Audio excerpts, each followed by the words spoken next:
माननीय राहुल गांधींची खासदारकी रद्द करण्याचा निर्णय नरेंद्र मोदीच्या सरकारच्या माध्यमातून लोकसभेच्या अध्यक्षत्वाचा निर्णय ज्या पद्धतीने पुढे आलेला आहे तो निर्णयच लोकशाही व्यवस्थेच्या विरोधातला आहे।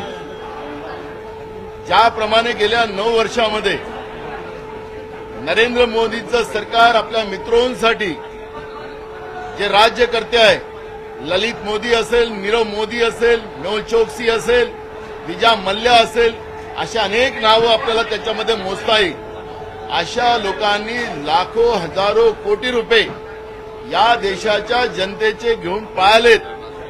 त्यांना सपोर्ट करण्याचं काम नरेंद्र मोदीचं सरकार, भाजपचं सरकार देशामध्ये करते आहे आणि त्यांच्या विरोधात राहुल गांधी आवाज उचलतात आहेत। लोकसभेतही त्यांना बोलू दिलं जात नाही, रस्त्यावर बोलायला गेले तर तिथेही बंधन आणतात आणि या बंधनाच्या माध्यमातून खोटी तक्रार गुजरातमध्ये, सुरतमध्ये टाकून काल माननीय जिल्हा न्यायालयाचा एक निर्णय घेऊन आज राहुल गांधींचं लोकसभेचं सदस्यत्व त्याच्या माध्यमातून रद्द करण्याचं पाप हे ठरवून केलेलं आहे। लोकशाही विरोधी व्यवस्था निर्माण करण्याचं काम भारतीय जनता पार्टी हे ठरवून करतायत। बाबासाहेब आंबेडकरांनी दिलेल्या संविधान व्यवस्थेला संपवण्याचं पाप करते आहे आणि म्हणून त्याचा निषेध आम्ही आज विधानसभेत केला आणि त्याच्या माध्यमातून आम्ही रस्त्यावरची ही लढाई उभी करू।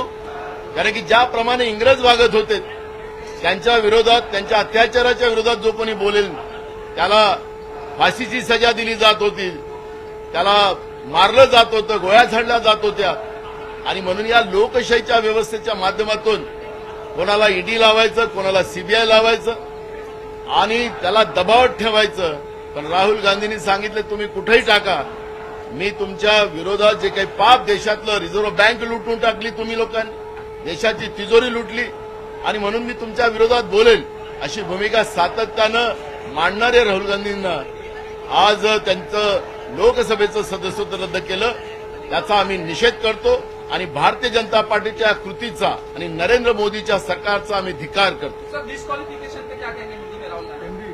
राहुल गांधी जी के जिस तरह से डिस्क्वालिफिकेशन किया गया उसका हम निषेध करते हैं, क्योंकि राहुल गांधी जी ने जो कर्नाटक में उनका भाषण किया था, ललित मोदी हो, नीरव मोदी हो, मेहुल चोक्सी हो, ऐसे कई मोदी के बारे में उन्होंने कहा था और वास्तविक है कि उन्हें भगोड़ा करके उनको इस देश ने डिक्लेयर किया है और ऐसी व्यवस्था के विरोध में बोलने का, पाबंद लगाने का काम सूरत के कोर्ट में एक वहां के बीजेपी के मोदी नाम के व्यक्ति ने कोर्ट में एक केस दायर की और जिला सत्र न्यायालय ने इस तरह का निर्णय दिया। उसी का आधार लेकर मोदी सरकार के दबाव में विधानसभा अध्यक्ष ने आज राहुल गांधी जी की लोकसभा का सदस्यता रद्द की। उसका हम निषेध करते हैं। ये लोकतंत्र का, की व्यवस्था का विरोध करने का काम जिस तरह से मोदी सरकार कर रही है, बाबा साहेब आंबेडकर के संविधान की व्यवस्था को खत्म करना चाहती है, उसका हम निषेध करते हैं। और जो चोर है उसको चोर बोलने से कार्रवाई होती तो अब कल से हम डाकू बोलेंगे इन लोगों को। नीरव मोदी है, ललित मोदी है, मेहुल चोक्सी है, विजा मल्ल्या हो, अडानी हो, ये जैसे व्यवस्था जिस तरह से देश में देश की तबाही कर रहे हैं, देश को लूट के लेके जा रहे हैं और ऐसे व्यवस्था को हम विरोध करेंगे क्योंकि हमारे देश की व्यवस्था को लूटने वाले लोग हैं, हमारे देश के गरीब लोगों को लूटने वाली व्यवस्था है, उसका विरोध हम करेंगे। ये लोकतंत्र में हमें अधिकार है। ये सदस्यत्व रद्द किया, उसकी अब लड़ाई हम रास्ते की लड़ेंगे और जनता से हम न्याय मांगेंगे कि इस हुकुमशाही व्यवस्था को अब सत्ता से उतारने के लिए जनता का साथ लेकर इनको सत्ता से उतारने का ही मानस लेकर हम लोगों में जाएंगे।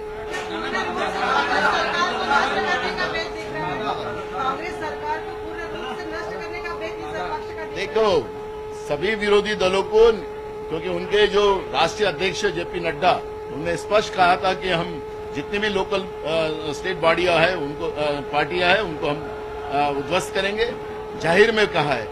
और इसलिए इनका मानसिक जो स्तर है डेमोक्रेसी को खत्म करने का, बीजेपी का, इस बहाने स्पष्ट होता है। राहुल गांधी जी की सदस्यता रद्द करना ये लोकतंत्र की व्यवस्था को खत्म करने की व्यवस्था बीजेपी बना रही है। इसमें अब कोई दो मत नहीं है। ये जनता की लड़ाई है, लड़ेंगे हम और उसमें हमारी जीत होगी। पत्रकार मित्रांनो, आपल्याला सगळ्यांना माहिती आहे की ह्या लोकसभेमध्ये ही दुसरी घटना घडली। काही महिन्यापूर्वी राष्ट्रवादी काँग्रेस पार्टीचे मोहम्मद फैजल यांनाही अशाच पद्धतीनं खासदार पदावरून त्यांना काढून टाकण्यात आलं, खासदारकी त्यांची रद्द करण्यात आली। आणि आज राष्ट्रीय नेते राहुल गांधींच्या बाबतीमध्ये तशा प्रकारचा निर्णय दिला। वास्तविक मतमतांतर असू शकतं, वैचारिक भूमिका वेगवेगळ्या राजकीय पक्षांची वेगवेगळी असू शकते, परंतु माझ्या माहितीप्रमाणे देशाला स्वातंत्र्य मिळाल्यानंतर आजपर्यंत असं काही कुणाचं सभा खासदारकी पद घालवल्याचं आपल्याला तरी काय, मला तरी काय आठवत नाही। आणि हे संविधानामध्ये बसत नाही, हे लोकशाहीमध्ये बसत नाही। वास्तविक प्रत्येकाला आपलं आपलं म्हणणं मांडण्याचा अधिकार हा असला पाहिजे, तो कायद्याने, घटनेने, संविधानाने त्यांना दिलेला आहे। आणि असं असताना आज ज्या प्रकारचा निर्णय पार्लमेंटनी घेतलेला आहे, लोकसभेने घेतलेला आहे, तो निर्णय अतिशय आपल्या लोकशाहीला धक्का देणार आहे। त्याचा आम्ही तीव्र शब्दामध्ये निषेध करतो, धिक्कार करतो।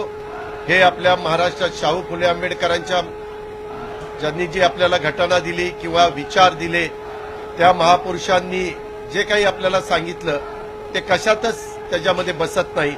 आणि हे का असं घडायला लागलंय हे कळायला मार्ग नाही, कारण मी माझं आता अंतिम आठवड्या प्रस्तावावर माझं भाषण चाललेलं होतं आणि त्याच वेळेस ही बातमी आम्हाला कळली। म्हणून ताबडतोबच विरोधी पक्षांनी सगळ्यांनी हा मुद्दा अध्यक्षांच्या समोर उपस्थित केला आणि त्याच्यातनं वॉकआउट केलेलं आहे। वास्तविक हे जनता काही बघत नाही अशातला भाग नाही, जनता हे सगळं बघते। कुणी राज्यकर्त्यांनी, आणि राज्यकर्ते असो किंवा ते राज्यकर्ते असो, राज्यकर्ते असताना सगळ्यांना बरोबर घेऊन जायचं असतं, ही आपली देशाची परंपरा आहे, ही आजपर्यंत देशाची पद्धत आहे।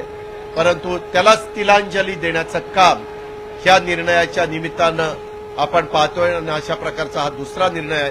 वास्तविक पाठीमागे जर आपण पाहिलं तर असंच इंदिराजींच्या बाबतीमध्ये थोडंसं वेगळ्या पद्धतीनं त्यावेळेसचं सरकार वागलं, ते भारतातल्या जनतेला अजिबात आवडलं नाही। आणि ज्या इंदिराजींना 77 साली पराभूत केलेलं होतं आणीबाणीच्या निमित्तानं, त्याच इंदिराजींना पुन्हा 80 साली प्रचंड बहुमताने पुन्हा देशाचं पंतप्रधान पदावर बसवण्याचं काम भारतातल्या जनतेने लोकशाही पद्धतीनं मतदानाच्या द्वारे केलं आणि हे आपण सगळ्यांनी त्या काळामध्ये अनुभवलेलं आहे। आणि त्याच्यामुळे आताच्याही काळामध्ये ह्या ज्या काही घटना घडतायत हे सर्वसामान्य माणसांना अजिबात पटणाऱ्या नाहीयेत, अजिबात आवडणाऱ्या नाहीयेत। आणि त्याच्यामुळं हे जे काही घडलेलं आहे त्याचा पुन्हा एकदा मी तीव्र शब्दामध्ये निषेध करतो। धन्यवाद।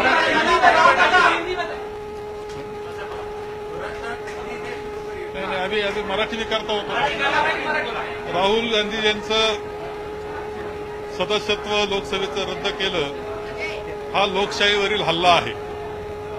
भारत जोडो यात्रेनंतर भारतीय जनता पक्ष राहुलजींना आणखी घाबरायला लागला, हे सिद्ध करणारा अशा प्रकारचा हा निर्णय आहे। त्यांनी संपूर्ण देशामध्ये पायी चालून 3560 किलोमीटरमध्ये माणसांची मनं जोडण्याचं काम केलं, देशातली मनं जोडण्याचं काम केलं। हे भारतीय जनता पक्षाला नको आहेत। त्यांनी जे लोकसभेमध्ये भाषण केलं आणि त्यांनी जे संबंध केंद्र सरकारचे, पंतप्रधानांचे आणि अदानींचे आहेत, यावर उत्तर मागितलं, ते उत्तर देण्याकरता स्वतः पंतप्रधान अजिबात तयार नाही। त्यांनी जी काही जॉईंट पार्लमेंटरी कमिटी मागितली ती देण्यास तयार नाही। उलट त्यांनी परदेशातले जे आरोप त्यांच्यावर झाले त्याच्याकरता उत्तर देण्याकरता ते तयार होते, पण उत्तर देण्याकरता त्यांना संधी दिली नाही। त्यांचा आवाज दाबण्याचा हा प्रयत्न आहे। खरं जे पाहतो आहोत आपण की देशाच्या स्वातंत्र्याकरता लढलेलं हे घराणं आहे। इंदिराजींनी सुद्धा अशाच पद्धतीनं या संपूर्णपणे या व्यवस्थेला तोंड दिलं होतं, परंतु त्यानंतर त्या पुन्हा एकदा 80 साली विजयी झाल्या, त्या घाबरल्या नाही।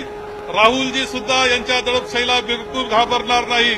आणि ते जे असं सामोरं येईल त्याला सामोरं जाण्याची तयारी त्यांची आणि काँग्रेस जनांची आहे. आणि मला खात्री आहे की पुन्हा एकदा ह्या सगळ्याचा परिणाम राहुलजी या देशाचे पंतप्रधान झालेले आपल्याला दिसतील याची खात्री मला वाटते आहे.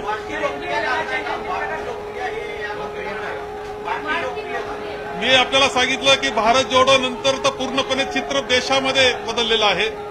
राहुलजींचं सगळं कौतुक आहे. त्यांचे विचार सगळ्यांचा बरोबर घेऊन जाणारे आहेत.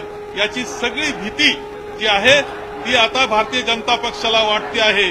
त्यांनी लोकशाहीकडून दडपशाहीकडे हुकुमशाहीकडे वाटचाल सुरू केलेली आहे याचा हा पुरावा आहे.